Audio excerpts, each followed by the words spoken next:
Wona osinzira okubeera ng'otulaba nkwaniriza nnyo olunaku olwaleero nkubuuzaako nti wasiibye otya, afunye okusomozebwa nkusaasidde nnyo, asootuka ku buwanguzi nkuyozaayoza. Tuli ku MS Media, nze Matiya Sekanjako, nnyina Honorable Aida Nakuya.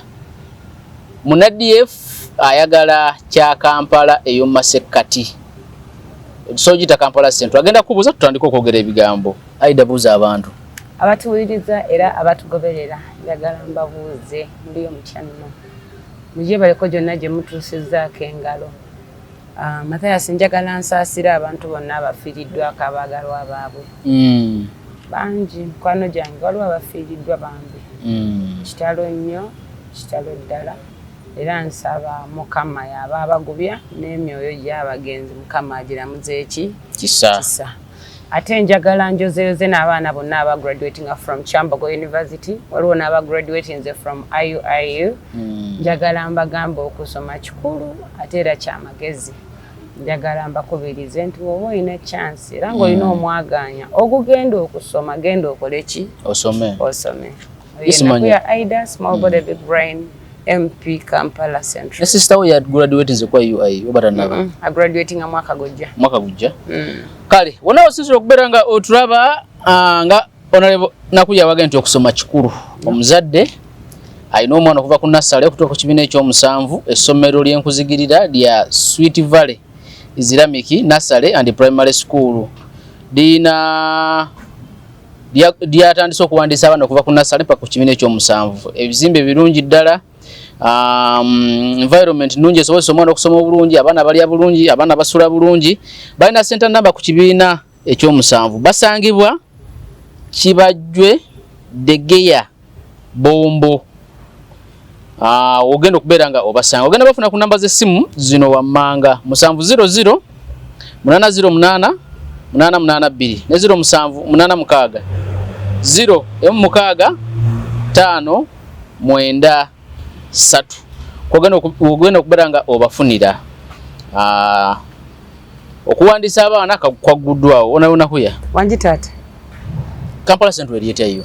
Kampala Central muzigo. Kitambula. Nebaze, yes. Okugamba nti muzigo si kwegumya. Ate ekintu ekisinga okuba ekisinga okunsanyusa. Waliwo ebiseera ebimunze ng'omuntu wengamba naye tetunnakola kimala. N'ate bw'owulira feedback ng'omuntu agamba Honorable bino mbikugamba si kugumya. Amazima gennyini ku ground okola ki? Kwoli. Nsolo ku kizigo kweri. Gwe kikubulamu just musaayi naye nga newe tuba tetuguyina oba tuguyina tugenda kukola ki? Kuwangula. So abantu bwe batyo ffe batuzaamu amaanyi tukola ki? Ne tutambulira. Njagala okwebaza abanna Kampala eggulu abakuŋŋaanye. Sebo twali tulina okubeera ne presidential visit. Abantu bange bangi mu Kampala Central abadde abayayanira okumitinga president w'ekibiina kyange Honorable Mathias Mpuuga. Bangi, by the way bangi. Ate nga abakyala babitiibwa era baami babitiibwa. Bakyala abamu basuubuzi, abalala bali mu butale. Abalala bakola mirimu mirala nnyo bali mu saluuni. Naye natuukanga level nga buli wangamba leeta Honorable Mathias Mpuuga. So yesterday twade tulina omuhostinga era twakoze presidential preparations ennungi. However teyazze emirimu gy'ekibiina gyamukute nga alina meetings zaalimu ate nga nange ozifunamu. Naye yatuweereza vice president wa Buganda omwami Kyamundu. Namukiikirira bulungi era twagala okumwebaza yeebale nnyo yeebalire ddala abantu. Naye ekibuuzo bakyakiina n'okuyayana kwabwe bakyakuyina. Twagala kuwulira ku bigambo bya Honorable Mathias Mpuuga yakoddi mu Kampala Central. Yes, naye nga njagala obbeebaza abantu bonna abavubuka abaze, abakyala abaze, abeekagugube, abeekamooki, abanakaso 3, ababukesa. It was really nice. Kyabadde kirungi nnyo. Nakunze cream w'abantu 3. Lwabadde lwa munda lwabadde lwa munda naye lwabadde lulungi nga abantu bonna babitiibwa olaba nga bali ready okwaniriza ow'ekitiibwa. Yes, bwe twogera oluusi ow'ekitiibwa abantu balowooza bya mbumbu oba byanjwanjwa naye kabaka bwakusima nako oba Minister Mengo ofuukirawo ow'ekitiibwa ndowooza giweze emyaka ndowooza nga 2 nga yasiimibwa naweebwa eddimu. Kati mukubadde olukuŋŋaana mu Kampala Central Mega Lare nange njesunga nga bw'ogyesunga. Njesunga nga bw'onjesunga era tukkiriza nti omwaka ogujjawo nga gutandika tujja kuba tukoze maso emala okuba olukuŋŋaana. Ffe mu Kampala Central singa enkuŋŋaana tuyina na nnyingi nnyo naye of course financial hiccups ffe ze zitumenya naye ogamba nti bino nebangamba mulina ssente mu aba-DF omanyi abantu banyumya bunyumya biboozi. Let me tell you one thing. In politics, very many victors have been left as victims. Very many victors have been left as victims. Kivunule nti abawanguzi bangi babalese naye nga bayina ebiwundu nga bakosefu bawangula naye bakosefu naye n'ebiwundu bingi bye basigaza. Ebiwundu ebimu tebirabika, ebimu biri ku mitima gyabwe, ebimu biri mu families zaabwe, ebimu biri mu bibiina byabufuzi birimu naye ng'ekimu ku bireeta ebiwundu ebyo is because there are people who are assassinating and massacring people's lives. Obulamu bw'abantu obw'ebyobufuzi omuntu wava eri nabusaanyaawo politikale naye oyo omuntu n'awaganya n'abeera muwanguzi naye tekimuggyako biri by'obadde okola ki okola. Eggulo nabadde ngamba abantu be na hostinze nti singa ebivumo byali bibongola singa Right Honorable Mathias Mpuuga amuyita Bongole byali bisobola omugyamu erinnyo singa nedda singa ano ku feesi olabawo ekibongole nawano kibongole nawano kibongole nawano kibongole amanyo mabongole engalo omongole naye ate era ebyo byolaba bibongodde eggwanga lino nti abantu bangi abayina ensa abayina obusobozi abayina obuvumu abayina n'ebikola abaagala okuvaayo oba okuggyayo emitwe okubaako kye batuusaako eggwanga politikale okwesimbawo kati baabidduka. Lwaki? Agamba nze siina baana gampisaamu ggaali ezo eggaali nakuyamu abazimanyi kati eggwanga ne libongolwa ne libeera corrupted off abakulembeze abalungi ne basigalayo ne babeera mu ntebe nga beesuuba. Satisfaction abantu tebakyagiina mwani abakulembera. Satisfaction abantu tebakyagiina ku national level bagiina ku personal level. Their hope for national satisfaction tebakyagiina. Kyova olabanga agamba nze kasita neekolerayo 5 gyange giba gimmala bati 5 gyo waliwo ekifuga eggwanga lino ekiryebuula ku 5 gyo egyo gy'oba ofunye kye bayita omusolo n'osigazaako 3 n'osigaza 3 omusolo ogwo tegusalwako gwali mu ntebe eyeewuuba nedda gusalwawo mu paalamenti y'eggwanga Uganda. Kati oyinza okuba ng'olina okubeera omuntu omulungi asobola okuvaayo obikkula ebitabo obitegeere ku lw'Abannayuganda naye kubanga washaanize awe oganyiza abantu abatalina kye bamanyi abamu nga tebasoma na kusoma okutegeerera ku bino ebifo by'obukulembeze bisalawo ensonga ez'amaanyi. Yes. Ate kasita bagamba abasoma aba LC5 bo si babitabo balina ebitabo naye bakoma ku eno level ne gujja bagira kati ate batukola n'ekibi ba president tebabajjako bitabo basinia ya mukaaga level ya president ya mukaaga really tulina okukyegendereza level ya president eno kubanga yemu ne level yombaka wa parliament ojja kwegendereza nga si yemu ojja kunga kyengamba amateeka yegagamba so netubanga tulina hiccups ezo ezirobinze abakulembeze abaki abalungi. Era eggulo we nayise abantu nebaziza Honorable Mathias Mpuuga ku nsonga 2. Musajja muyivu musajja muteeketeeke naye ebivumo byonna bye bamuvumye tekuli kimujje kumulamwa kuweereza bannamasaka asigadde agenda asonga mbeere makati mu kuvumibwa yakolamu n'ekibiina ky'ebyobufuzi Democratic Front era ebyo ebivumo anti omulala we bakuvuma odduka ne weekweka omulala we bakuvuma ogamba ye mbonaabonera ki Hono Mathias Mpuuga alina amasomero. Asobola okuddayo ku masomero. Asobola okuddayo. Nawabanga tazireyo. N'atuula butuuzi wa amasomero gaba gayingiza. Kitewali kintu kiyingiza ssente nga ssomero. Ate wangamba nawe olina amasomero. Ndimu naye nze ntandika butandisi bali mazima. Tombuuza.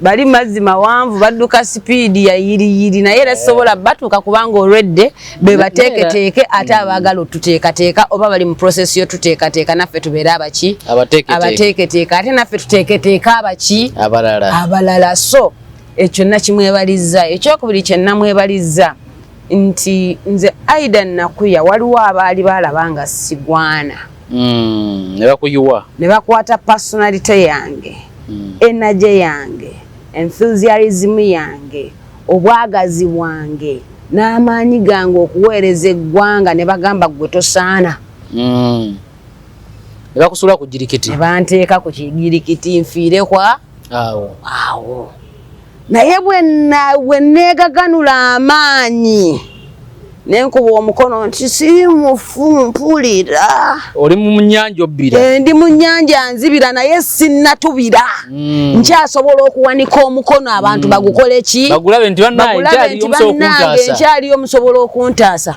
omuntu eyajja okuntaasa yali Mathias Mpuuga nze mbadde manyi gwe wamunoonya mu kibiina ye yakuba essimu nagana nkulabamu omusobozi nze Honorable Mathias Mpuuga saamunoonyako ku DF yakubira nze yansisinkana ne twogera okuva mu bye twayogera nze ne neesimiranga Aidan Nakuya n'omutima gwennyini ne gukakkana namu meetinga n'ayogera nange mu bigambo by'omu mwansikiriza okumukubira meeting eddako nze yagisaba nga mwogedde takukaka wabula ne mwogera tansindiikiriza tantadde ku kakwakkulizo naye nagamba decision najikola n'omwami wange tannamanya ngamba nze ngenda kudda mu DF I'm going to follow the footprints of this man okusinzira ku bye twayogera twasisinkana nze mbadde ne bannabyabufuzi bangi si mu bubi naye ow'embala ya Honorable Mathias Mpuuga tonabamufuna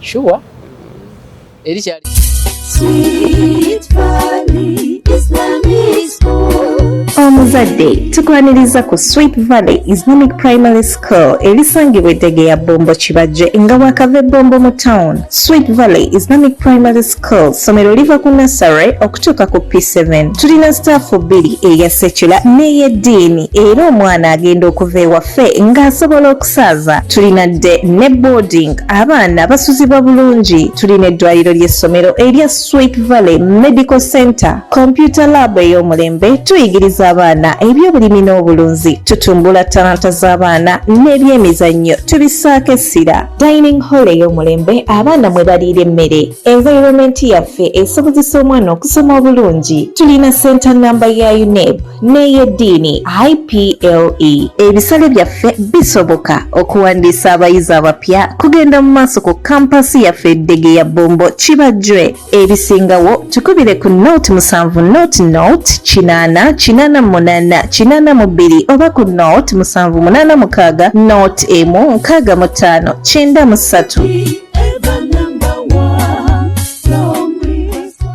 wange kozi era ne wangamba nabo be bakuyita. Yes, they just got me from home Mathias. Nze sagendako kavulent nnoonya masannyalaze never.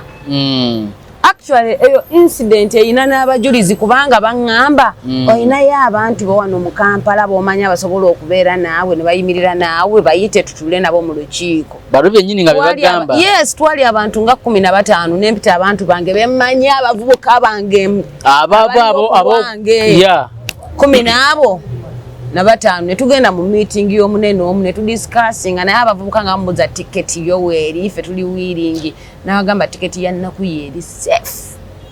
So kati bino ebirala era ekibanzigisa ewange nga bamanyi nti nnina obusobozi because nabo tewabanoonya nabo saabanoonya sijja kulimba because ne 2021 nabo tewabayingira nina ensonga zange era ze saagala tugendemu omanyi kati mu kaseera kano ke tulimu kaseera kakwogera ku Kampala Kampala Central maybe neggwanga n'ebyenjigiriza leero tuze kwogera ku byenjigiriza kati nze olwaleero nabadde nyina okusiima president wa right honorable Mathias Mpuuga kituufu ate era ne musiima n'ekintu ekirala nti yamanya nti omuntu yenna okuyingira ekintu olina okusooka okuba nga weeteeseteese tomala gayingira nga ne field gy'ogenda okuzannyira oba ky'ogenda okuyingiramu oyina engeri gy'oteesetooseewo olutalo tomala gayingira luyingire n'agamba nze sijja kujja nga presidential candidate kansoke neeteekete naye kankole foundation mbeere ne bamembers ba parliament abo bajja kutuyamba oba okuyamba eggwanga lino okubaako ne kyerifuna ekyo kyankizo nnyo kikulu omuntu agamba nze nganze awo personally ebintu ebibyo ng'obuntu ebyobuntu oba bitadde wali ng'oli ku byaggwanga kubanga naye yandiyagadde ekitiibwa tibampiteko presidential candidate bankuume abasirikale 18 bakole ki lererere byonna yandibyagadde naye yamanya that is the ground ready for me. Not yet. Have I made a soft landing?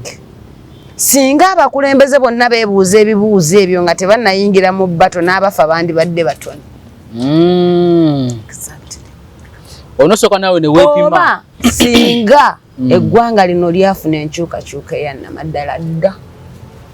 Nyawe singa bayingira gafula. Simanyi. Engeri gyesibeeranko nabo enteekateeka zaabwe nazo sizikola ki? Naye obaddewo obufuzi obalabi. Anti nze ndabira ku ntambula sirabira ku nteekateeka. Ndabira ku ntambula, how they move, how they relate, how they do their things, the message they portray. Nze kwendabira. Naye simanyi emabega anti oyinza okubanga n'omuzannyi nga bamugambye kwogera birala omuzannyi n'azannya n'ayogera kirala. Mu muzannyi ate guno obuzibu gwe tuliko guli ku live broadcast. Kati any era gyokolera ku live broadcast abantu baba manzo ogifuna oba tosobola ku edit. Ne bagamba tutajja tuongerayo. Simanyi. Abamu ne bakwata file zaabwe ne badduka. Simanyi. Nakyo kisoboka. Simanyi. Kakati njala tugende ku byenjigirizo manyi bazo oli musomesa professionally. No, professionally ndi banker. But wali osomesezzaako? Ndi musomesa. I've taught in universities. And I have also kulaba n'abaana walieri nga kulaba embeera zibeera nnyo mu baana. Abo tebaali baana naye tebaali bavubuka. Kale baali bavubuka naye ng'olina myaka 14. Naye embeera ziraga nti zisobola abaana abayizi.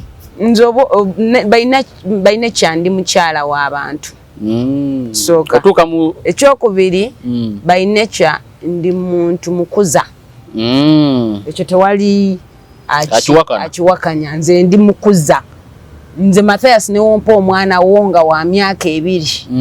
N'omuntu era wo n'omunsuulira ojja n'omusanga ng'olinga ng'abadde naye.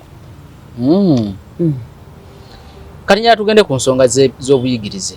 Twaliko ku program esooka ne twogera ku nsonga z'obuyigirize. Wangamba nti ebintu by'obuyigirize bino tebabyapiiringira. Don't appeal.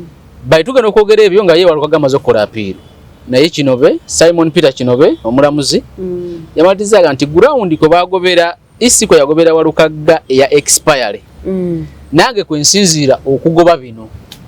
Era nange ngoba petition ye because of expiry.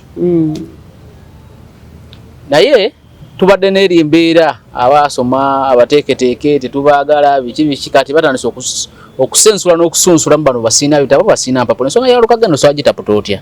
Ekisooka nabadde wenasinkanya abantu bange mu Kampala Central.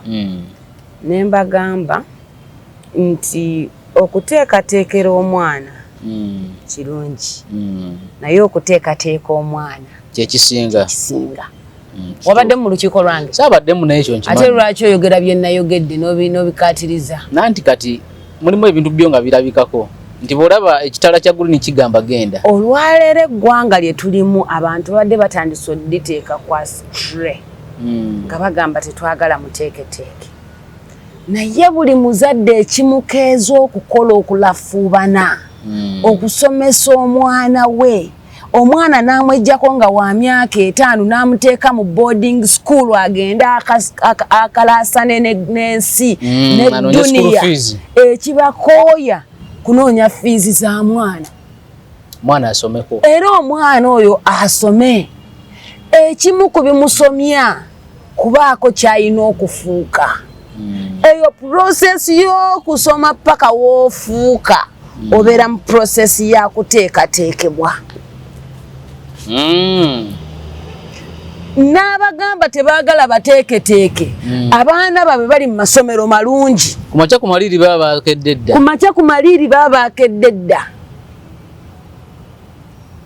tebeebaka lw'abaana baabwe era ebirala bigaana naye omwana we n'asoma era n'alya bulungi naye nkodda ku muntu atasobola na kutwala mwana we mu international school omugamba nti omwana okuteeka abateeketeeke si nsonga abayivu babaddewo tebalina kye batuyambye abayivu babaddewo tebalina kye batuyambye when you're advocating for illiteracy you're advocating for a natural death that will kill your country fe twakulanga batugamba educate a mother and educate a nation educate a girl child and educate the state lwaki waliwo ebintu ebikolebwa omukyala natural abamugezi sigambye nti abaami tebali naye omukyala yenna oba omwana yenna ow'obuwala azaalibwa nga IQ eriwa waggulu kati bwe weeteekako okumusomesa oba ogaidinze kiki kyayina okukola by the way education is a guiding star to where we need to be and where we want to be ukati wogamba nti emunyenye eno ogikuba eveewo meaning gyogenda tosobola kukola ki kulabayo naye era nina oluyimba lwa mwami Walukagga lwe nabadde mpulira ng'agamba nti musome ebibayamba musome ebintu ebyangu okukola ate nga ne mugwanga mwebiri musome ebyangu okukola ne mugwanga bikola ki mwebiri olwo oluyimba lwe lwali lutuufu nnyo kyova olabanga bwe yayagala okwesimbawo nga MP yagenda n'akola makiwa entry kubanga yamanya nti kati kyenjagala kwesimbawo naye mu kwesimbawo okwo neetaaga kibya senior 6 shoti kati ku myaka gyange gino enyingiza mu senior 6 eriwa nti pre-entry makiwa entry eno enyingiza nti oyingira engeri gy'oba oyingira mu university okyasobola n'okuyingira mu parliament naye kyabadde kyannaku nti yagenze okutuuka akaseera k'okuyingira parliament ate nga makiwa entry tekyamuyingiza yaggwako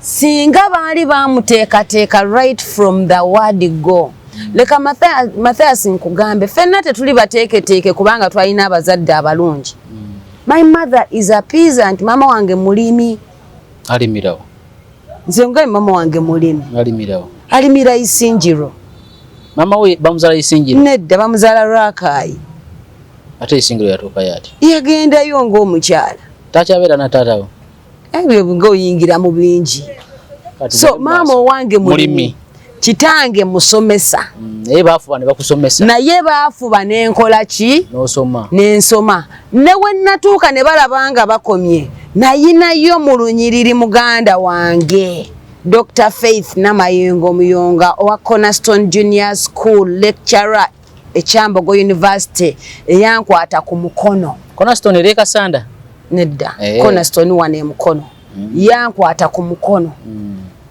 n'agamba ngenda kuweerera baliwe bakukomya actually tata wange yali tannankomyawo naye nze mmalako P7 sister wange ono yali alina first born we nga wa myaka 3 second born wa myezi 6 ya 6 months nakubira daddy esimu nagamba daddy mbadde nsaba idol omuleeta awummulireko wano by then yali abeera mukono sister wange we natuuka okuwummulira ewuwe engeri gye nnali neeyisaamu engeri gye nnali nkolamu emirimu n'engeri kiri kye nagambye nti nze ndi mukuza engeri gye nakwatamu abaana be. I was 13 years old. Engeri gye nali nkwatamu abaana be yagamba daddy Aida tagenda kudda. Aina wumulirange. Tagenda na kuwummula era nze ebyokuwummula nabivaako. Utawasomeranga mu Kisulo. Sister wange nankwata nantwala ku Bishop Senior School Mukono. Yasooka kuntwala ku Paul Mukasa. Bwantwala ku Paul Mukasa lyali nga siryagadde. Depending on the status and the education background gye nali nfunye mu primary school yange. My primary school was one of the best primary schools in Masaka then. So nga lyalidde nnyo kati ntuuse mu Paul Mukasa ndaba somero bazimba zimbe nga ndabira ddala tebigatta. So nenkola efforts zonna. Sister wange yali atutte ku Paul Mukasa nga tebalabye na P7 nakola ntya. Era nga sister wange atutte ku Paul Mukasa nga alowooza nti P7 nakola bubi nnyo siina zintwala mu ssomero ki dungi. Yakutwata n'abaana abaziza. Nambuuza nti naye wafuna mmeka ku P7 ne mugamba I got 8 aggregates. I have a 2 in English, a 2 in mathematics, a 2 in SSC and a 2 in science. Nangamba olimba ne mugamba yes. Nakubira dadde namugamba tusaba oweereza ebipapula bya Aida. Nengenda ku Bishop Senior School in Senior 1 second term. Nenfuna ekifo nentandika okusoma. Ngambera ne sister wange nyina omusanyusa nyina okola buli kyayagala. At the end of the day nga mmanyi nyinayo ka school ki ka school fees. Ate nabikola nga serekerayo. I was a very hard working young girl. Nze kuva buto bwange nali ne mama wange naye nga mama wange nyina brother wange nga muto naye nga nze ndi mu P1 ndeka ne brother wange. That was 1996. Yes. Ndika brother kange katobwe kati nagenda nakalasana n'ebibye nakomawo nansanga nako naye omwana wa P1 n'omulekera munne n'osanga nga alidde nga anaabye nga ne waka wayonjo omwana afumbye n'okufumba. That's a special child. Oyo gwe nali mu childhood. And what I'm telling is a true story. Kati nveeyo nzije wa sister wange afuna amatobuta. Asange waka wayonjo, asanga abaana mbanaziza, abaana nga mbalisiza, kajuisi nkamukamulidde mu fridge mwekali, engoye nzigolodde. Senior 1. Kitegeza asomanga dde mu Senior 1. Senior 1 up to Senior 4 nali mu day school. Bishop Senior School then was a day nga batandika butandisi kuteeka boarding. Naye nga sister wange oyo buli lunaku ampe ebina. Nusu bina ebyo nga za transport. Ebibiri zintwala n'ebibiri ne zinziza. Taxi ya bibiri. Kati omwana abeere seeta nga mwana wa buwala ng'agenda yekka ku ssomero n'asoma ate n'akola ne kowazize wako oyo abeera wanjawulo. Ate nga alina no revising ebitabo. Ate nga alina okurevisinga. Nze n'ensoma Senior 4 nefuna 33 aggregates. Bwe navaawo ne ngenda ku Namiryango SS. Era sister wange nga tayagala nve wuwe kubanga nali mu Senior 3. Senior 2. Senior 2. Nagende Netherlands okutandika okusoma PhD ye. Yali yagitandika naye n'agiyimiriza nagenda okugiresuminga. Nandeke ewuwe nga ninga maama w'abaana be. Ng'abaana bange mbalabirira, abaana bange mbaagala, naye at the end of the day nga naye ampa fees ze nga teyeekommoomye. So bino mbyogera andaba ategeere.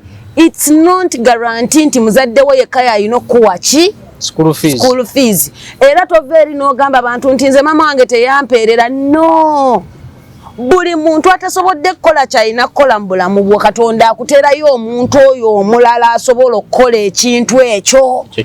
Naye omuntu oyo omulala omufunye otya era weeyisizza otya ng'oli naye okumusikiriza okugenda mu maaso ng'akola ekintu ekyo. Oli mutuufu nnyo. Ewaka walingawo house help. But I was more of a house help and a mother in that home. nze buli mulimo nga ngukola ate nga ndi mwana muto. Sister wange n'avaako Netherlands n'akomawo nga guddeyo ka Cornerstone Junior School nga blocks 2 nga buyumba akamu kali wano akala kali wano beetunuuliganye buli kamu kaliko classes 2 nagulawo Cornerstone Junior kati ndi waka nga mama ate ne Cornerstone Junior nyina okubeerayo nga administrator and I balanced all and I'm in senior 3 now. Onosoma ebitabo inokola emirimu egyo. Bino abantu batulaba bye twogerako kati tetubifuuse kati. Tuyina process je twavaamu nga batuteekateeka. There are so many things that I wasn't told but I saw abantu nga babikola. Si buli kyeweeyisa oba kyokola bakigamba.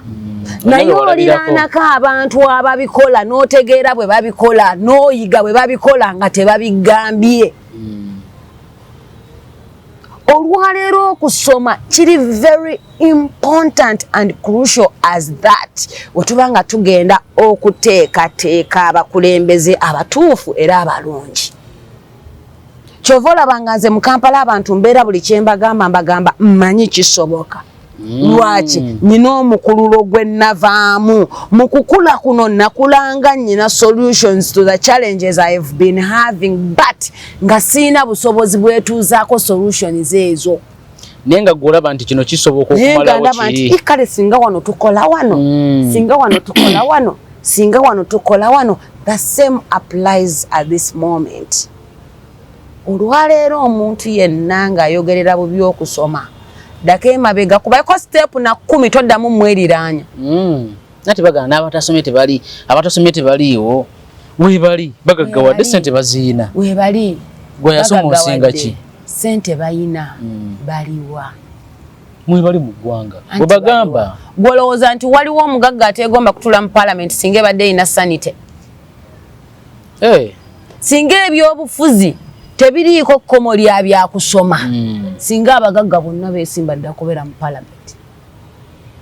Naye abamu ekibakobamu boogera ku senior 4 tagiina boogera ku senior 6 tagiina boogera ku certificate equivalent tagiina. Okusoma y'engeri yokka entuufu eggwanga lino gye liyina okuteekateekamu abantu.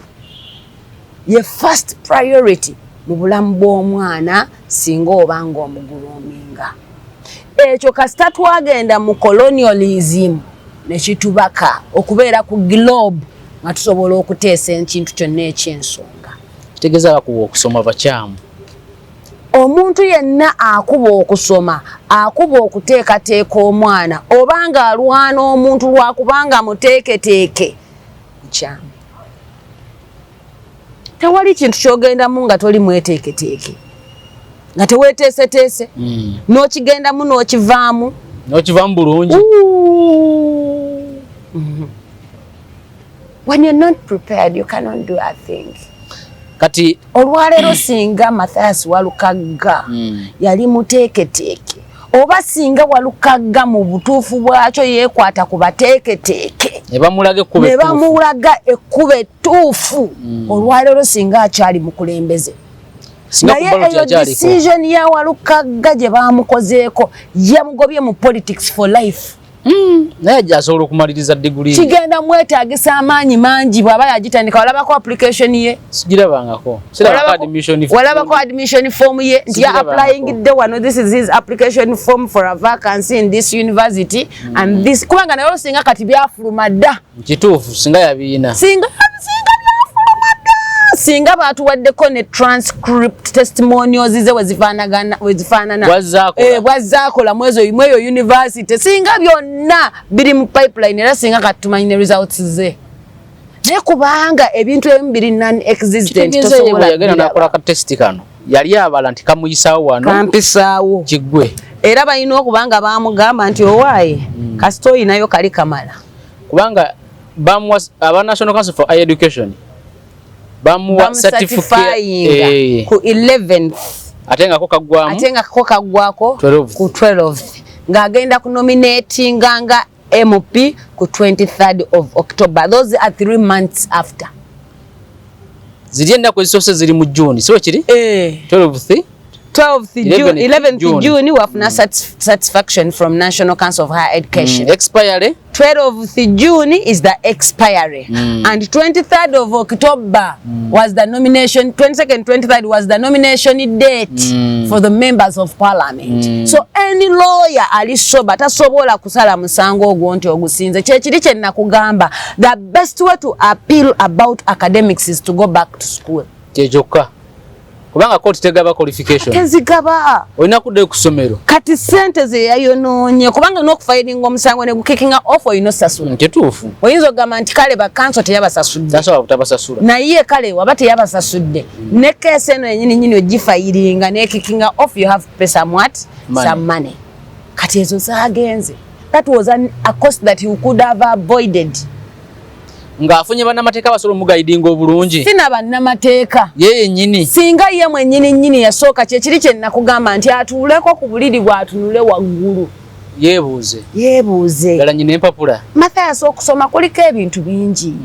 Ife baatukuba kibooko za Moko wa P7. Bendi for 5 nga tofunye 74 or 75 otya. Ndi wano ogenda jijjawa. Hizo kibooko tezaali za bwereere. Ne batubeeza senior 4. Naye senior 4 tezaali nnyingi. Naye twajja mu senior 6 batukuba kibooko bannaawo. Senior 6 bali bakuba kibooko. Mr. Nyanja simanyi oba ondaba. Ne Mr. Terry. Senior 6 nga bakuba kibooko.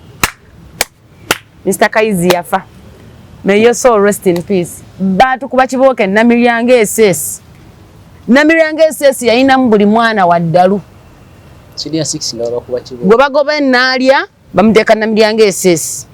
Gwe bagoba Namiryango College bamuteeka Namiryange SS. Gwe bagoba ekisubi bamuteeka Namiryange SS. Gwe bagoba ebuddo bamuteeka Namiryange SS. Nga bano lwaki bagoba mwaga amasomero?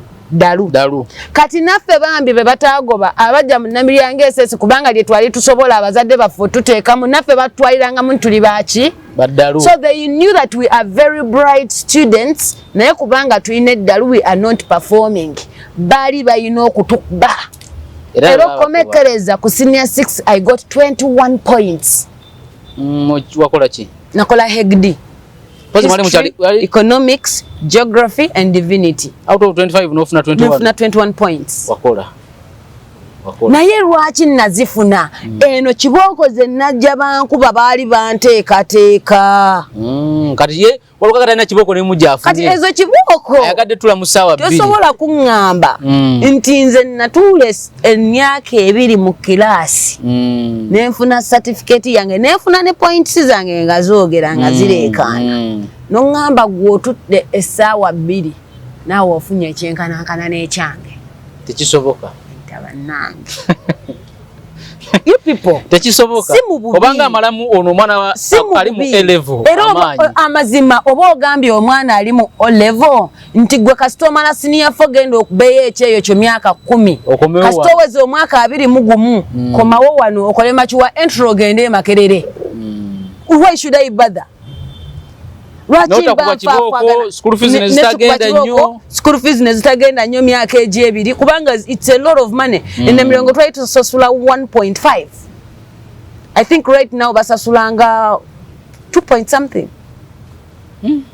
Ezo sente ate ne kituuka night preps ekiro osula ogugumuka ebigero biteeka mazzi awo wonna process ya nteekateeka kulaba nga waliyo kyovaamu. So if you have not gone through this process, please don't lie to us that those who went through the process are not good. Tatulimba gwe bitakusobozesa kuyita mu process eyo ate nga njagala mbabuulire kyekiri kye nagambye tolowooza nti walukaga abaana be tebasoma. Basoma tebayinza butasoma era waba ayinayo owa senior 6 amufiirako. Revisinga soma textbook agikoze apparatus ezokozesa agikoze dictionary agiguze atlas agiguze buli kimu omwana kye yeetaaga kimukoze eki akimuwadde. What are you doing? Oteekateeka mwana kati abampuliriza bategeere who is fooling who. Wangama nti teweetaaga muteeketeeke nga gwoteekateeka wuwo kiki ekituufu. nga kusawa zigenda owera kubuulire bannabyabufuzi bangi abakuba ekintu era buli muntu agamba nti tekyetaaga abateeketeeke tebalina issue noonya results ze yafuna ate bagamba n'amagezi ga bulijjo gasaana omuntu asobola okuba nga alina amagezi ga bulijjo n'agenda mu paalamenti. Leka nkubuulire amagezi ga bulijjo singa ge gatwala mu paalamenti singa Walukaga yatuula ddala yayimba oluyimba lwa paalamenti yaffe ayina obwongo bwakosoba mu kuyimba ndabanga obusobola okuteesa wali ku fulo anti obwo bwennyini era singa obwennyini bwe buteesa ku fulo singa Nansana etunulanga singa Kyengera etunulanga muntu. What happened? He's been a mayor Kyengera for 5 years. What happened? Abauthority bayinza obanga tebamuwadde ssente zaasabye. Obadde mayor for 5 years in Kyengera. What has happened? Njogedde buli kimu naye baganye. Oyogedde ki? Abantu bakulina ku record wa mbuliraayo olunaku lwayajja ku CBS ng'atanya ku nsonga za Kyengera. Ate najja tebamuyise balina omuyita. No, as a leader oba onoonya omuwaatwa w'otuukira ku bantu bo. MS nze bwe namanya nti gwe olina ky'osobola okuteeka ku media saakulinda kumpita nakunoonya. Omanya abantu bameka banoonya ba YouTubers. Banayafuza abamu bagamba nti kati ng'oyo meeya ledi erina omunoonya TV erina omunoonya buli munnamawulire alina omunoonya kubanga aba amwetaaga. Awo ge malala abantu ge bafuna nga bafuusa abakulembeze ne batadda mu bantu baabwe. Abantu abakwambaza obukulembeze baba bakwambazizza kitiibwa yes naye ekitiibwa ekyo kiba si kikyo oba olina kikozesa ku boostinga bulamu bw'abantu. Actually ekitiibwa ekyo tekikola wano wooli ekitiibwa ekyo kikuyambako ng'ofulumye weeru wa ggwanga obanga otudde mu boodi z'abantu ab'amaanyi. Nze mmeeya w'Ekyengera era njogeranga mmeeya w'Ekyengera ku lw'ensonga z'abantu b'Ekyengera naye tokubangayo na lukiiko luyita bantu oba ontegeera olukiiko luyita abantu okutegeera ebibasoomooza nga weeyita mmeeya oba toli nga weeyita MP oba toli oba olimba. Era nze bwe nnyingira paalamenti kigenda okusookerako buli mubaka wa paalamenti atakomawo mu constituency mukuba kuva lunaku lwe nnyingidde constituency lwaki ngenda kubabeerako nga mbajjukiza nti balina okudda ewaabwe mu constituencies bakole tutunulire guidance waliwo bannamateeka aba guidinga Walukaga nga bamugamba keesi yo erimu omulamu ekisooka olina defense nga yeya equivalent eri gye bayikwitinga eya National Council for Higher Education era nga bannamateeka abo nga bo bamulaga nti ekituufu kiri nti bano bakuggyeeyo awatali nsonga y'amaanyi. Bannamateeka bano boosa bagamba ki? Ekisooka njagala nkubuulire nakugamba wano nti ebyobufuzi byaffe biri full of deception. Obulimba buyitirivu. Obulimba bungi n'okusudiya kungi. Naye bannamateeka si bannabyabufuzi. Mungi. Lofa musiza bannabyabufuzi. Kyenkugamba mu bannamateeka bonna abaamuwa amagezi ayo mbuliyayo babiri. Nalukoola. MP wa Kawempe era member wa National Unity Platform ali mbyabufuzi ayagala Kalulu ka Kawempe. Okubiri. Poze mulala yamuwa amagezi. Okubiri. Naye tali kuba n'abawozezza omusango. Yani. Lubongoya siroya. Ne munnamateeka bagamba yagasomera abannamateeka simanyi. Si advocate but is lawyer. Anti kati yamuwa ku level ki? Nga secretary general w'ekibiina. Anti yamuwa nga secretary general w'ekibiina teyamuwanga nga lawyer. Era nga lawyer ndowooza amagezi ago n'agagatongole. Ekisooka already Lubongoya yali alina omuwaaga amagezi agafaanako bwe gatyo. Kubanga nakugamba ebibiina by'ebyobufuzi byakwata abantu abalina injury ne bateeka mu kisaawe bazannye final match y'eggwanga tebasobola kuzannya.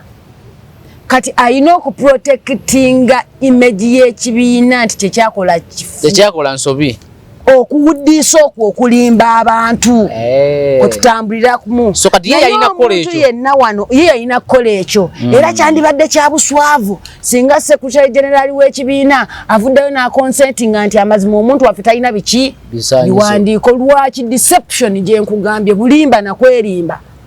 Era we bayita omusango ogwo baali tebagusuubira. Bali bagala omusango ogwo gubenga gwesikasikamu gubenga gugenda mpola mpola gugende mpola mpola bana abagusaza amangu bakoze bubi. era bakoze bubi abantu bangi eyo bagala bagamba tuzdayo mu apiiru mukola ekyo bo bayagala biki okutwala omusango mu kkooti ekisooka kuwuddiisa bannakampala oba bannayuganda ekyokubiri ogusula gukuwa empoza kituufu ekyokusatu kuwa bantu bali false hope obuli essuubi eritaliiyo bantu bangi nnyo mu Uganda baliwo ku false hope baliwo ku ssuubi eritaliiyo ssuubi effu weeriri nale effu ng'akulaga nti kisoboka nakulaga nti tugenda kulya ekyeggulo naye nga tolaba wadde sigiri gye mutaddeko nze nnyina omukyala eyanyumiza nti waliwo Christmas eyatuuka ng'ewaka talina mmere naye ng'abaana bamubanja ki mmere Christmas n'akeera ku makya kituufu nno kyenkugamba gwe Mathias oyinza okulowooza nnimba n'akeera ku makya ssaawa 11 abaana bamubanja Christmas yakeera ku makya ssaawa 11 n'akuma ekyoto n'akwata seppiki n'asaaniika ejjinja bino babiraba mu firimu live ate singa omukyalo oyo abadde asobola okuwulira wano yandivuddeyo n'agamba kituufu kati abaana nga bo balina essuubi nti abaana balina essuubi era nga mmere tennajja nti ejja naye yagamba kimu nti yasaba Katonda amusindikireyo muzira kisa ne wamuwayo 15 amuleetereyo at least ekyokulya abaana kye basobola okulya omukyala n'afumba ejjinja n'amala n'akoomeera ki ejjinja ziba ziwera ssaawa 8 bwe papa nga brother we ajja amukyalira brother we okumukyalira ng'amuleetedde amatooke ago amuleetedde enkoko ezo amuleetedde kilo z'ennyama ng'amuleetedde buli kimu ekyokukozesa ku Christmas ebyo byafumba era mu kubifumba teyabinyiga mu kubifumba yabikubamu bukubi ng'abaana tebakola ki tebalaba abaana bo kye baakola balinda kyamisana ssaawa 9 kyali kiyidde kati naye nga wano wonna maama yali abawadde essuubi nti ekyemisana weekiri ekirungi ekyava mu ssuubi ya maama yafuna omuzira kisa najja n'amuyamba nakitubeezawo abaana ne bakifuna wano mu byobufuzi nga bya bitabo tewaba ssuubi essuubi libeera eryo kuddayo kusoma kufuna kyolina kufuna leke weesimbewo okubeera member wa parliament katuli mu level nze njugala twali mu KCCA nga twagala kulwana member wa parliament abenga alina degree wali oleesa obuzibu member wa parliament abenga alina degree nga buli kansala alina senior 6 twakyogerako nga tulabira ddala bakansala bye bateesa tebabitegeera tebabimanyi babyewuunya bwewuunya kasirizi mula yaŋŋamba palamenti oyina okuba ng'oli rede ng'oli mweteefuteefu ng'osobola okusoma si kusoma kusomi kwokka nga osobola okucomprehendinga by'osomye nogamba kubanga kati kankulaga budgetary process baleeta ekitabo kya budget nga kiri bwe kiti ne baleeta ministerial statements nga ziri bwe ziti kati omubaka wa parliament yenna nga teyasoma asobola kutaputa atya budget eno ne ministerial statement agenda abidebatingeko ku floor ya parliament yensonga lwaki olaba abantu bangi babeera mu parliament bwe batuuka kusoma budget babeera beebase tebabitegeera naye ng'eriyo abantu eyo abawala abakyala abavubuka abasajja njasa biggu omuwa kidocument kino aba akugiddemu mu ssaawa emu oba in one day aba aku highlightingidde buli issue ebaamu bati ebyobufuzi lwaki babitya tebalina ssente kubanga eriyo abagamba tebeetaaga bateeketeeke babavuma si butaba na ssente njagala nkutegeeze ebyobufuzi byaliwo nga si bya ssente bannamirembe bitamazire bagenda ofuuka ba MP tezaali ssente bwali bwongo bamayanja nkanje tezaali ssente bwali bwongo kituufu bawini kiiza tezaali ssente bwali bwongo bawini byanyima tezaali ssente naye yali contribution y'abakitaabwe mu community naye olwaleero sente tozijja naye olwaleero abantu olyessa lye bataddeko nti nnyina okuvuma gundi ampeeyo ki sente bw'aba tampadde mufiirako mu kumuvuma omusse mu society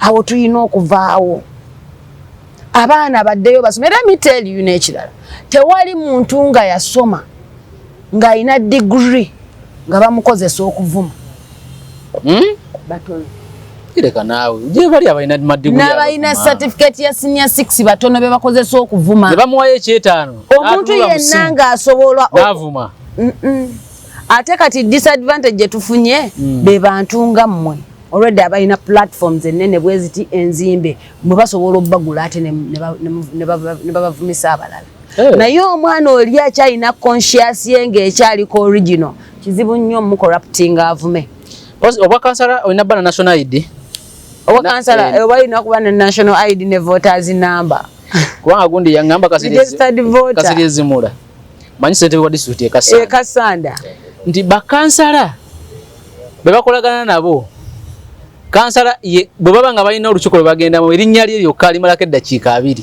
namala ate nabuuza omulala literedde bulungi nyukuta n'agigattagatta esi n'agigatta inaagigatta kati oyo kansala gwe bayitira document economist nga Kasirye okubanga ye kanso gyagenda okucharinga era agamba nti zezo kanso zifana bwe ziti emu ku nsonga lwaki okubeera kansa bavuka namalako myaka 5 gyokka nakolagana n'abantu abatasoma bakumenya abantu abatayinza kuteesa omuntu gonnyonnyola ekintu n'alwawo kitegeera nga amazima gennyini ng'omuntu ekituufu akirabanga n'amagezi g'omu buntu aga bulijjo gamulaga nti kisoboka naye lwakubanga mindset ye teyali tuned okulabira ebintu mu lenzi ey'enjawulo oyo omuntu n'akola ebirala era lumu nayimira ne ŋŋamba Lord Mayor nti obuzibu bwe tulina wano abantu banene mu sayizi naye obwongo butono tebakutwalaganya bantwalaganya. I was the youngest in council era kanso ne tugimalako kye bankola nga nvudde mu kanso ne mbagamba nti nze mbadde mwogera nga ndabira ndala muli totally off musajja munene muwanvu mtu munene naye obwongo tayina abantu bamutya avuga ne mmotoka naye nga bw'omuwa document eno nti bannaye tuli ku page bweti eyogedde bweti wogwahi nga tewali kyateesa kiri ku page eyo waliyo abantu abatasoma naye ne batwala initiative ne bayiga okusoma kituufu naye waliwo abakulembeze nga mukulembeze naye ne initiative okusoma tagiteekinga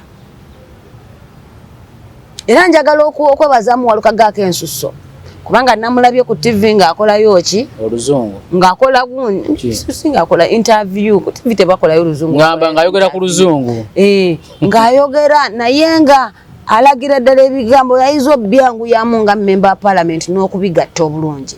By the way n'ekyo njagala nkitereeze nti oluzungu si emeasure ya intelligence oba intellect naye is a mode of communication kati gye twa adoptinga eri international era mu parliament y'eggwanga as being nti eggwanga lirimu amawanga mangi mode of communication luzungu era ebimu ku byengenda advocatingira mu parliament eyo nze njagala advocating Oluganda lubeere national language kubanga nze ku nsonda za Uganda kwonna kwentuuse ensanga y'Oluganda gende Busia Luganda naye before you reach Busia oyise Embale oyise Ejinja oyise Iganga all these are eastern countries eastern districts oyise Bugiri Namutumba biki byonna byonna boogera Luganda kati mode ya communication yeyo meaning nze bwe nyimirira ku floor ya parliament nga njogera Luganda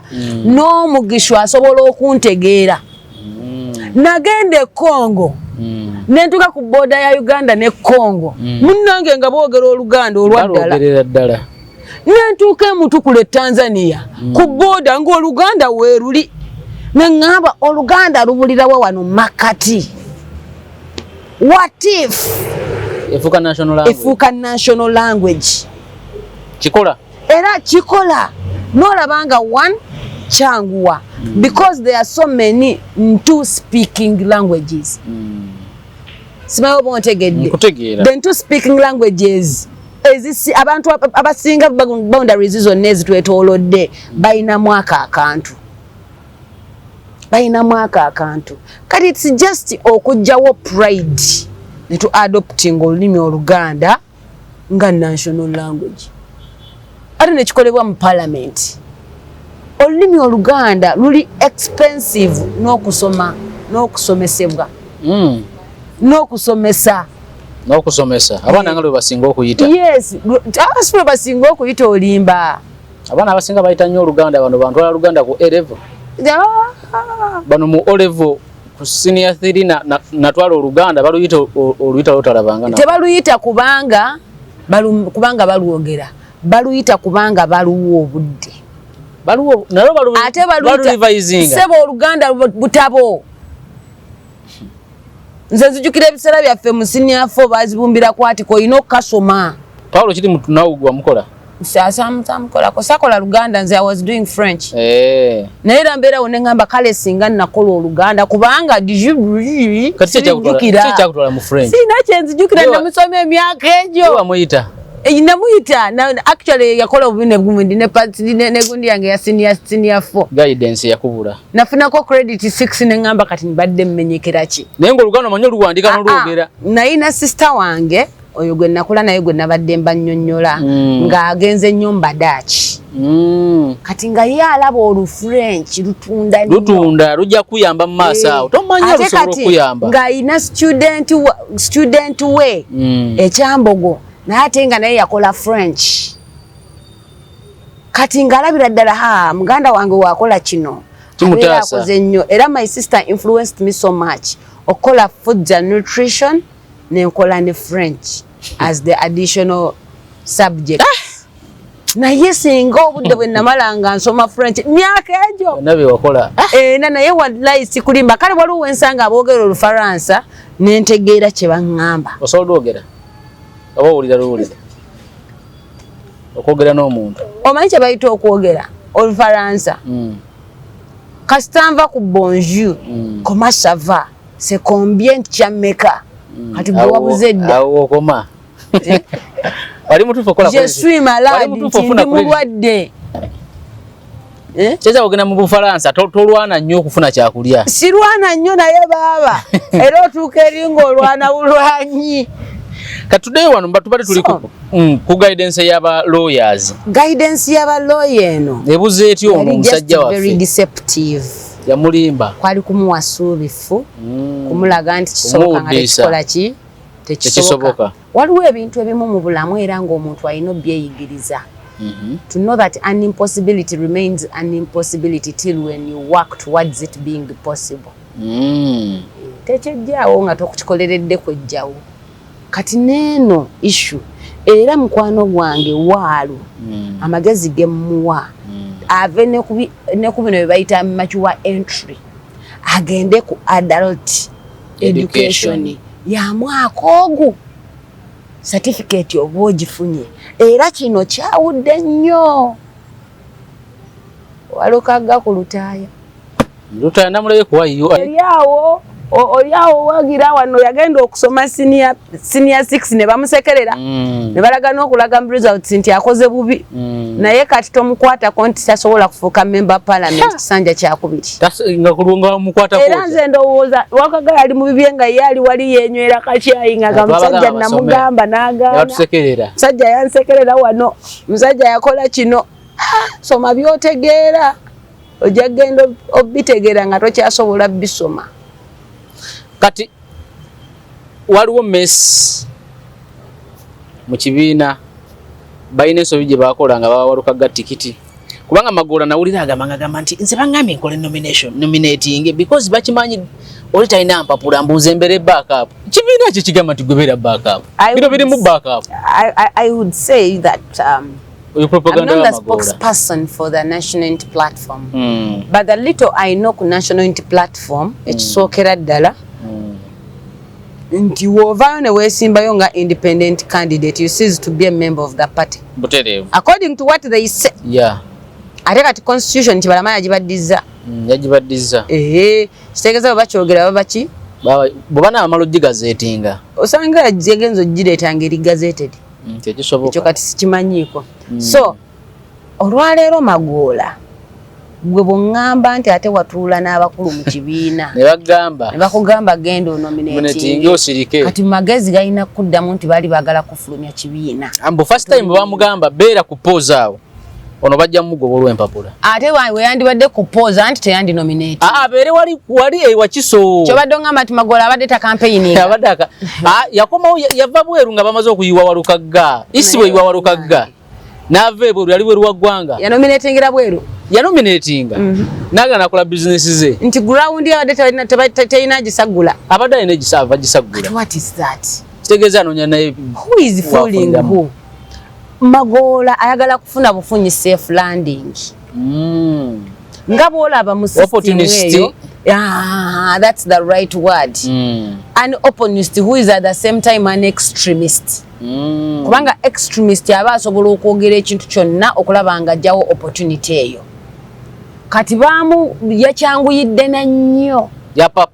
Yapapye nnyo. Era nze mu ngeri gye ndaba ojja kukomekkereza ng'era Walukagga constituency eyo yagenda.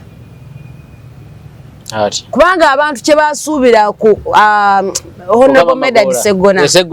Abantu kye basuubira ku Honorable Medard Sseggona ate Magoola yakikoze. Tayina na kimu kye yayogera. Tayina kye yayogedde okuva case we yagenda wa? Mu isi. Ne bakola reading yakusooka mu isi n'asirika. Ne w'omwagalako statement yakugambirawo nze siri spokesperson waki wa isi. Naye Magoola kasita isi yakola ruling enkeera n'ajaganya era bamulaba ekirondooza yasula mu mbuutu. Bani yamufuire emmindi bannaaye. So kati ebintu gwo actually woba ogamba Sseggona nti yagamba ba lawyers kati ofunye omutuufu yagamba ba lawyers. Either ekibiina bwe kibanga kyatuufu kyateesa ne Magoola kyekyalaga aba lawyers lupuholo yaani Yawaalo. Ekibanga kituufu ekibiina kyakolagana nani? Oba Magoola yali abyogera kweyagalizanga mu. Nakyo kisoboka. That's being an opportunist who is at the extreme. Nayenga, what is the best thing now? Ekisinga obulungi kyekitya is now to bring Honorable Mayor Walukagga to the reality on table.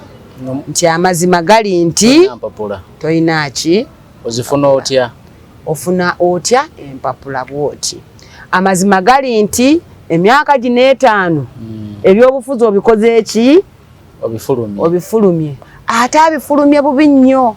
Ffe twafuluma ebyobufuzi naye nga tukyayinza okujja ne twogera. Naye kati ye kati buli wagenda alina okusooka defending oba yasoma oba teyasoma. Kizibu. Enfuluma ye mbi nnyo. Nti kati n'abataategeera lulinga bamuwa ku bwa mmeeya nti teyasoma. Kati bonna bakimanyi nti baawa omusajja ataakola ki? Ataayitayo mu ssomero. Kale yayitayo naye n'atakola kimala kumalako. Let me tell you, nze nakugamba ekintu nti omwana ne bwayingira senior 1 n'asoma emyaka 4 n'atuuka ku UNEB n'atakola UCE aba tasomye kuva senior 1. Kituufu. Era oyo omuntu wawummulamu emyaka nga 3 kiba kimwetaaga okwewozaako ennyo okulaga nti yali atuuse ku senior 4. Kati ye Walukagga nga inako walaze wonna. Ye walunga ina walaze. So emyaka 5 gyagana okubeera katebe. Ate kati agana sanga okusomozebwa okw'amaanyi. Okw'amaanyi ennyo. Walu wamulabanga agamba sente ze nnyingi zigenze wa yakuba posta yakola ki? Nze nannyonnyola abantu. Kati nakuyago sente mekaze wakateeka mu nnyo. abantu nti gwe tujjazira banti nyingi kyengamba naye kunze ziyinza okuba ki natukanoga mate nyumba eri wa manerenda ne motoka buli kimu ng'omanyi yafuna atya kaadi okubeera nga ali ku shwaddiru all through ne batagiwasa eggona okujjako ekyo kyokka kubanga n'ebya kaadi byonna bimanyi era kati n'ogenda mu kisenge okusirisa Walukagga ng'oli genuine akuyiira omutima gwe naawe n'ovaayo ng'okaaba biwoobe kibi akuyiira omutima gwe naawe n'ovaayo ng'okaaba biki biwoobe so the party did not do its due diligence. Ekisooka pate yalaba ku biwandiiko bya Sseggona webanga yali yabiraba then yali ayina omuwa guidance but waliyo mu vetting yawe wa presenting empapula ze z'obuyigiriza nanzi presenting national unity platform ekintu ekimu kye yatugamba nti ne wooba ng'olina equivalence oba tonnaba kujjaffe kuleeta papers for vetting oba kunominating expressing interest oyina osooka ogende mu National Council for Higher Education babeerenga baziverifyinga but from Walukagga yakola ki yakikola no ati ng'oli mufu yafuna certificate ya National Council for Higher Education the National Unity Platform abantu bonna they actively returned their expression of interest forms in May bazikomyawo May era ne Walukagga tugenda okulaba ezize ojja sanga nga stamp eriko yaki ya May naye ate tulaba wano mu isse baluwa gye yaleese equivalent gye yaleese certificate gye yaleese ya June meaning the party did not see his documents the party so did not party yakiraba naye ndowooza yayagala batambule bwe batyo I don't know I don't know kitegeeza nti Walukagga agenda oleeta empapula ze okulaga obwagazi bw'okwesimbawo n'aleeta n'empapula ze nga ekipapula kye kyamachuwa entry certificate yeeyo ng'eggwako omwezi gumu mu maaso kuba May yaggwako June anti kati kyenkulaga eyo certificate of mature entry was not the prerequisite for the party to give Walukagga a ticket. The prerequisite for the party to give Walukagga a ticket was the certificate from the National Council for Higher Education equating his document. Which Walukagga gy'ataleeta obudde which Walukagga did not bring then, meaning ebitabo bye teyabiraba. Kati yamuweetya tiketi nga terabye na bitabo bye. Ontegedde? Kati nkutegedde. The prerequisite ekiri ku waggulu wa byonna ye certificate eraga nti yes this is an equivalent ku senior 6. Kino ekipapula si ye prerequisite. Si kibali beetaaga. Kitegeeza bamuwa tikiti. Kati bamuwa tiketi nga bamanye nti talina ki. Kale osanga bamuwa tikiti ba receiving empapula ze. Nga tebannalabako senior 6 ye yakola atya. Then after naleeta I don't know bayaleeta. Yaleeta certificate okuva mu National Council for Education. Simanyi nti bayaleeta kati. Anti bagimuwa nga 11. Kibiina siri ku electoral management committee y'ekibiina nze njogedde nga outsider who is an observer and alaba ensonga positively. Kati eyo Laguna era ejjayo n'ekuleeta kiri nakugamba nti injale mu byobufuzi si nti bantomedde omutwe ne guzimba. Injale mu byobufuzi kati Walukagga injale nene. Injale mu NUP. Yes. Kati yali injale nene. Kubanga bamaze oluzinga ekifo. Injale ekutuusa okujja mu kisaawe emyaka 5 gizanyisa. Actually obanga ali ku red card. Oba ku red card mbyempiro mala banga kinga tozanyi. March 3. Kati buli March gifuule nti mwaka. Kyenkugambye nti kati nesinga ne red card. Naye nga waliyo bannabusiro abaali balina buli ekyetaagisa nga basobola nga bayinza abamu n'okukolako nga bakozeeko naye they did not have the opportunity. Waliwo olukwesikwesi era nawo no sobola butalwogerako okutta abakulembeze abensa wano mu Buganda kubanga tukubamu akafaananyi Walukagga yali agenda kutuula atya kangabe bawadde kosase interpreting a document yonna eze ku mmeeza ye era agidebatingeko. And there are so many members of parliament like that. Bayitirivu.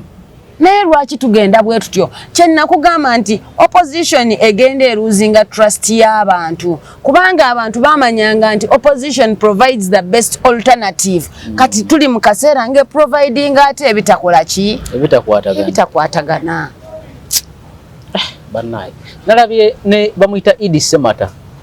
Esembabule. Nga naye wa NUP yavuddemu agamba nti banominating n'ekituufu sina sente zitambuza campaign. Kati eraawo kyekiri kye nakugamba era n'oyo yali injured. And they are many abamufaanagana bazibavaamu. Many abazibafaanagana era eyo injury mu byobufuzi. Gwe buli we bakubba buli avaamu kati myaka egyo. Buli avaamu myaka emeka? Myaka 5. Oli yabadde ngamba naye babagula biki ne mugamba anti ne babagula ow'amaanyi tebamugula bagula munafu. Bagula munafu. Ate kati era ne weebuuza nti naye member wa parliament oyo gwe tulina ow'Emawogola yayamba ki? Era ayamba ddi? Ekibiina. Kyova olabanga nkugamba nti ebyobufuzi bino biri very deceptive. Ate omumwa guno gwe twogeza guno gulimba nnyo. Nti amazima gennyini Goreti Namugga engeri gy'ayogerako yandibadde tayogera bwogezi singa enjogera yebyo ebikolwa singa Mawogola yonna tugireetanga full block ya opposition. Naye balina chairman Ero C5 Sembabule unopposed. Bakansala 10 abo unopposed. Kati n'ekifo kya members of parliament batandise okunogoka. Sembabule wano mu Buganda. Kati ebyo ebintu okujjako nga tutaddeko lens entuufu kubanga biragwa. Ekibiina toyina kye kitasobola kwachivinga singa kiba kirabye ebintu mu butuufu bwakyo. Nti twandiba kyekiri kye nagamba ekifo ky'okuba bamembers ba parliament bo 20 n'30 n'obabe ne babeera ku tension kubanga bagenda ogaba tikati za national platform nga tewali ali kushwa diru nti agiina okujjako president ne SG kubanga ekifo kya SG ye kye basooka omukolera buli yali asobola okyesimbawo bamugobako. So nabeera nga ali unopposed. Ebirala byonna byali ku pressure na tension. Kati omuntu nga ali ku pressure ne tension waliwo watasobola kulowooza beyond. Obwongo bwe buliva ku kintu kimu bwe batagimpa. Yet you had a chance to maintain all your 57 members of parliament and you tasked them a load of bringing other members of parliament on board.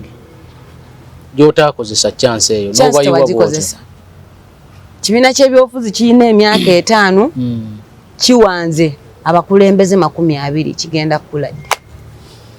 Kale tugenda kumaano Aida sina buzibu wonna wabadde osinzira okubeera ng'otwaba olwaleero ne Aida Nakuya tugenda kumaano olwaleero abe Kampala Central tobasiibudde speed Kampala Central Aida Nakuya ajja abasuubiza ebintu bino abaana tugenda basomesa si ku ssente zaffe kubanga naffe tetuzikola ki temuziina naye tugenda kukola kye bayita intertwining of schools okukwanaganya amasomero gano buli ssomero lya gavumenti libe nga lirina essomero lya private nga mukwano waalyo. Nze nzikiriza Mathias nti omwana omu mu ssomero mu Green Hill asobola okusasulira abaana ba Nakivubo Bulu 3 fees naye beetaaga just muwaatwa omubaka agenda kuvaayo akole olujegere olutakoma okukakasa nti abaana baffe basoma okukakasa nti abaana baffe bafuna emirimu okukakasa nti Kampala ekiikulirwa bulungi mu Uganda ne mu Buganda okukakasiza ddala nti eddoboozi ly'abanna Kampala livaayo ab'emisolo temufaayo tugenda tuula ffenna mumbuulire mulowooza tusobola gihandoolinga tutya sigenda kikola nzekka naye ngenda kikola nammwe kuba Katonda n'ensi yange nsigadde yenze Nakuya Aida small body big brain mbasaba akalulu kammwe mbasaba obuwagizi bwammwe Mukama abampeera omukisa. Kale wona wabadde osinza okubeera nga otulaba ne Nakuya Aida tugenda koma ono olwaleero tujja kutandikira olunaku lulala kuuma atakuumira mpeera wangala ennyo Ssaabasajja Kabaka.